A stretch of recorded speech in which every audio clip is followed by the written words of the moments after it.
Alright, friends, we're rocking and we're rolling all the way over to, let's see, where did the... I saw someplace had quartz. I need quartz for something. What do you need quartz? Oh, I see, I need marble. I think it's, yeah, I need marble. I think it's for Gustav's gallery.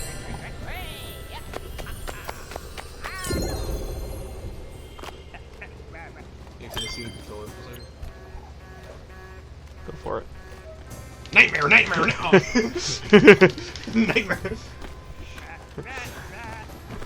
Can I talk to him? Yeah, sure, it's be nice, he's autistic. Nightmare! Hey Geo, what do you want, buddy? Actually, no. I'm gonna go chart a course first because I know that you are a fuckhead. So we're gonna mose. That's his profession. That's his job title. Yeah. Oh, you don't know?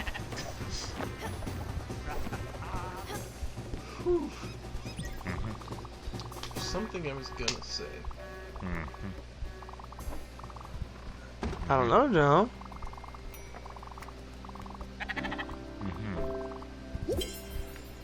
New destination revealed, Ambertown Park. Ambertown Park? Ambertown Park. Ba-da-ba. Ooh, so I got a thing I want to talk about. Yeah? While you were trying to figure out what you were talking about. So, I was just telling you about this Yu-Gi-Oh! Structure deck. Yeah. That I got 2 of them, and I know Mike got me a 3rd one for my birthday. It was because he told me, because that's part of the fiasco that he didn't show up for. Apparently the whole thing, I'm not gonna go into it here, but No, I want you to go into full detail, right? yeah, like I was there, because I was. Anyways, first of all, since I didn't have enough sleeves to cover this entire deck, I'd like to show you what the sleeves are for a good chunk of the extra deck. Oh! Do you remember those sleeves? I don't. I've had these for years. Well, not anymore, you don't. Yeah, no, don't you take my cards. I'll kill you. Oh, I don't want the card. Oh, I know you don't. But yeah, so I was looking at the I was looking at the structure deck list of on Konami on like the Yu-Gi-Oh website. You know, the one. And this is my year for structure decks, as it would seem. Yeah. So I think I remember it was earlier this year or last year we had a Cyber Dark structure deck, which came out with some new cyber cards, which is very nice for me. I like cybers. Yeah. And then we got so there's 2 more structure decks coming out this year.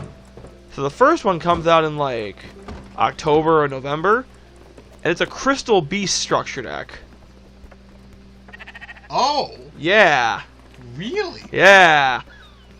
I thought they had forgotten about them. So and they have some pretty cool stuff in there. I haven't actually looked at the real Crystal Beast cards in there, but the one that there is one card in there that I want to get my hands on. That being Ash Blossom and Joyous Spring. Huh. I don't know if you know what that card does. Not at all. It's a hand trap. What it does is if your opponent activates a card or effect that includes one of these effects, discard this card, negate that activation. Those effects being, add a card from deck to hand, special summon a card from the deck, or send a card from deck to graveyard. Huh. It's a search stopper. This card is so valuable that it's been printed like 8 times, and it has never fetched less than $20. Huh. It's already been in a structure deck. The common is $25 from that structure deck. So I take it it's a good card. Yes, it's a very good card. It's a very important card. And yeah. So the aside for that, and then after I saw that, there was one more structure deck that was above that. That be? They're making another Dark World structure deck. Another one? Another one. Another one. Another one. This one will include a new form of... Do you remember the card Rainbow? like Vaguely. Rainbow, the Overlord of Dark World or something. Yeah, yeah. Yeah, it's like, it was a terrible card, because the only way to get its effect to go off is to have it be discarded by your opponent's card effect. Huh. Which, you know, is easier to do now, Yeah. but back in the day. But yeah, so they made a new form of Rainbow that kind of works like Grapha. The only catch being you have to bounce a level 7 or lower Dark World monster to your hand in order to fetch summon it. Oh, yeah, because there's none of the... Well, the thing is that they don't want you bouncing Grapha. Well, he's level 7, right? He's level 8. Oh! So yeah, they don't want you to bounce Grapha or, heaven forbid, that's more fair. copies of Rainbow. Well, yeah, I get it. I'm like, petty. But then, we're getting another form of Grapha. We're getting a Grapha fusion monster. Oh, really? Yeah, I don't remember what it's it's called. No, I don't. I need to look all this stuff up on Dueling Book.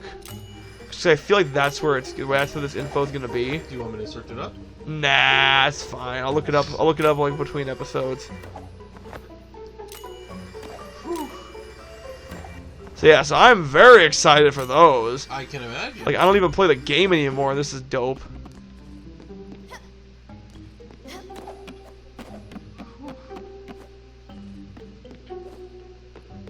Yeah, a lot of decks have been getting really good structure deck support lately.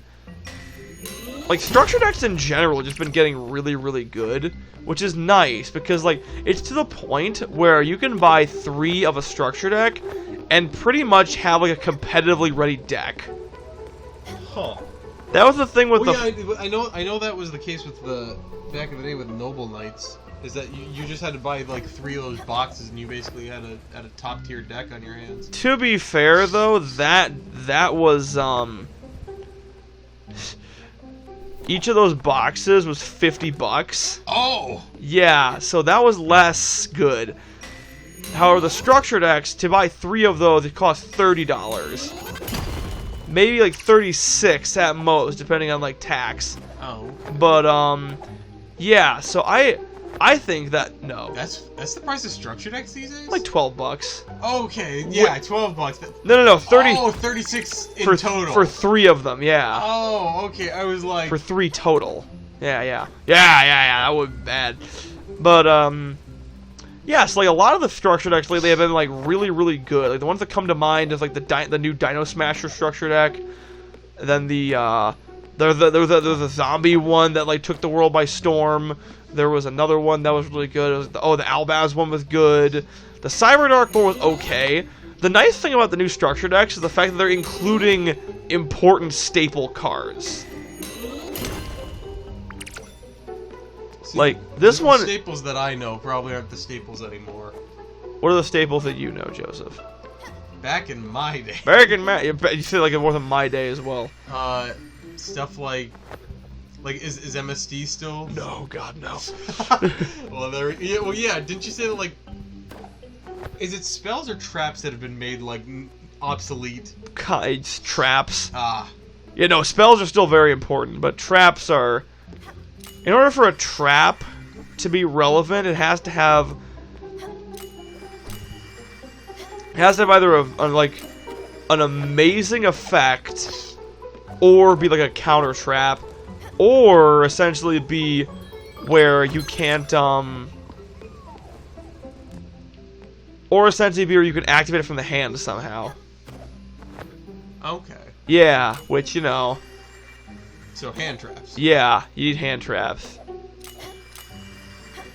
Which I'm mixed on how I feel about hand traps. I mean, they've been around forever. Yeah, but I've always not really liked them, and my problem being is that you can never really prepare for them. I think that's kind of the point. Well, yes, but like you can. Okay, no, you can prepare for them, but you can never actually see them coming. You know, you can never be like you can't make a calculated decision about it. You're kind of like if your opponent has like 5 back row, you could be like, should I swing into that or should I not? Versus hand traps where they can just come out of nowhere. Although it sounds like these days you wouldn't even have back row. Usually, unless your deck focuses on like continuous spells or something. Like Crystal Beast. Yeah. I don't know. And then they made like an anti-hand trap card called Called by the Grave, where essentially it's a quick play spell where you can target one monster in your opponent's graveyard, banish that target, and then for the rest of the turn, your opponent cannot activate cards or effects with that same monster's name. Huh. So it essentially negs the hand trap and banishes that copy of that card. Do people still use stuff like Honest? Not really.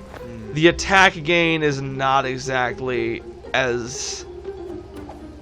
What it used to be? Yeah, well, the problem is, like, in terms of like the card economy, once you're past like 2,500, there's not like once you're past 3,000, like what's the point, you know? I guess. Like, why do you need more than 3,000 attack? Well, I mean, I would assume to beat over your opponent's like 3,000 attack point monster. Yes. But why get a big beater when you could like just remove it with a card effect, you know? I guess. Or like to go more in depth, like kaiju have like kind of destroyed boss monsters in Yu-Gi-Oh! Because their whole mechanic is that you can just the whole like tributing a monster in order to like summon them to your opponent's field. Yeah. That doesn't target. And they tribute. That doesn't apply to kaiju. Yeah, so they don't target, they don't destroy. So essentially, if you're like, even if it's not even a card effect, the tributing is a cost. So if your opponent has a monster, so this card's unaffected by card effects, I believe you can tribute it for a kaiju. Oh, really? I think. I'm not 100% on that. So you can tribute your opponent's monsters. Well, that's how kaiju work. Oh. You sack off your opponent's monster, then, in theory, you summon your own kaiju, and then duke it out. Huh.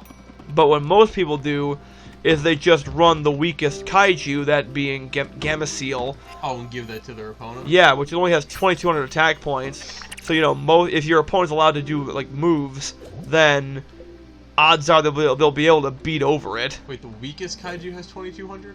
Okay, the weakest kaiju you can put on your opponent's board.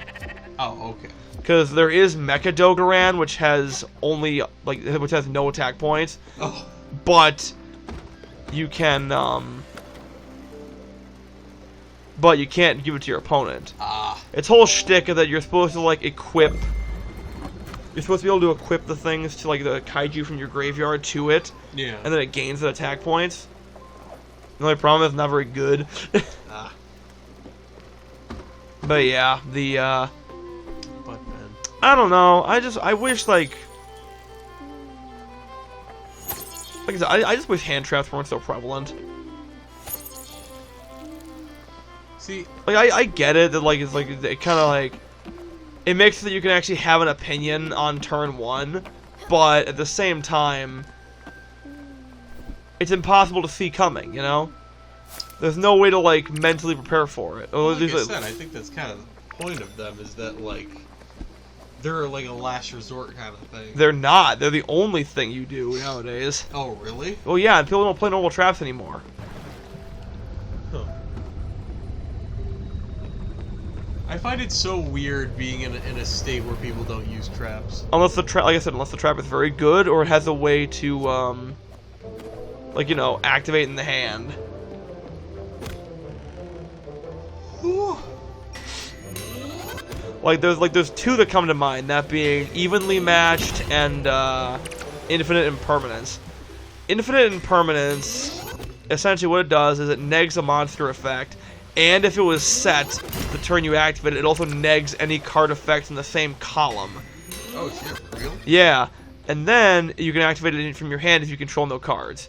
And then Evenly Matched, also you can activate it from your hand if you have no cards. But this one is even crazier because it You can only activate it at the end of the battle phase. I know. You can only activate it at the end of the battle phase. And then, when you do, your opponent banishes cards face down from their field until they have the same number of cards that you do. Oh. And you can do this on the first turn when you have no cards. Yeah, it's a little BS. Yeah. So you basically just wipe your opponent's board for free. Except for one card. That being? Well, whatever card they want. Ah. Because technically speaking, when you activate it, you control one card. Which that being evenly matched. Yeah. Anyways, that's all I have to say on the matter. We'll see you guys next time. That's all the time we have. Yeah.